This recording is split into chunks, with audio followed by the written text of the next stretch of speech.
ಒಗ್ಗರಣೆ ಅವಲಕ್ಕಿ ಹೇಗೆ ಮಾಡೋದು ಅಂತ ನೋಡೋಣ. ಮೊದಲಿಗೆ ಅವಲಕ್ಕಿನ ಚೆನ್ನಾಗಿ ತೊಳೆದು ಇಟ್ಕೊಂಡಿದ್ದೀನಿ. ಆಮೇಲೆ ಒಂದು ಸಣ್ಣದಾಗಿ ಕಟ್ ಮಾಡಿರೋಂಥ ಈರುಳ್ಳಿ, ಹಾಗೆ ಸಣ್ಣದಾಗಿ ಕಟ್ ಮಾಡಿರೋಂಥ ಹಸಿಮೆಣಸಿನ್ಕಾಯಿ, ಕರಿಬೇವು, ಒಂದು ಸ್ಪೂನ್ ಉದ್ದಿನಬೇಳೆ, ಒಂದು ಸ್ಪೂನ್ ಕಡಲೆಬೇಳೆ, ಹಾಗೆ ಒಂದು 3 ಸ್ಪೂನು ಶೇಂಗಾ ಬೀಜ, ಹಾಗೆ ಸಣ್ಣದಾಗಿ ಕಟ್ ಮಾಡಿರೋಂಥ ಕೊತ್ತಂಬರಿ, ಹಾಗೆ ಒಂದು ಅರ್ಧ ನಿಂಬೆಹಣ್ಣು, ಹಾಗೆ ಒಗ್ಗರಣೆಗೆ ಬೇಕಾದಂಥ ಜೀರಿಗೆ, ಸಾಸಿವೆ, ಉಪ್ಪು, ಅರಿಶಿಣ ಪುಡಿ ಮತ್ತು ಬೆಲ್ಲ.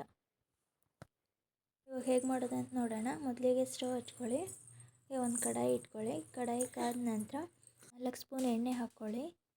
ಎಣ್ಣೆ ಕಾದ ನಂತರ ಒಂದು ಅರ್ಧ ಸ್ಪೂನ್ ಸಾಸಿವೆ, ಒಂದು ಅರ್ಧ ಸ್ಪೂನ್ ಜೀರಿಗೆ, ಹಾಗೆ ಶೇಂಗಾ ಬೀಜ, ಕಡಲೆಬೇಳೆ, ಉದ್ದಿನಬೇಳೆ ಹಾಕ್ಕೊಳ್ಳಿ.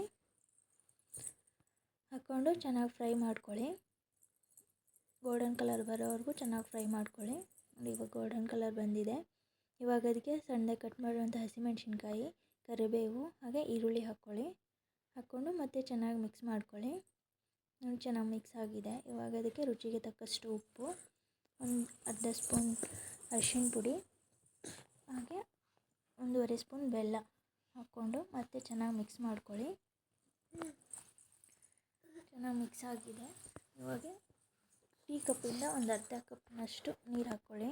ನೀರು ಹಾಕ್ಕೊಂಡು ನೀರು ಹೋಗೋವರೆಗೂ ಚೆನ್ನಾಗಿ ಕುದಿಸ್ಕೊಳ್ಳಿ. ಇವಾಗ ನೀರು ಹೋಗಿದೆ. ಇವಾಗ ಅದಕ್ಕೆ ಅವಲಕ್ಕಿ ಹಾಕ್ಕೋತಾ ಇದ್ದೀನಿ. ತೊಳೆದಿಟ್ಕೊಂಡಿರುವಂಥ ಅವಲಕ್ಕಿನ ಹಾಕ್ಕೊಂಡು ಮತ್ತೆ ಚೆನ್ನಾಗಿ ಮಿಕ್ಸ್ ಮಾಡ್ಕೋತಾ ಇದ್ದೀನಿ.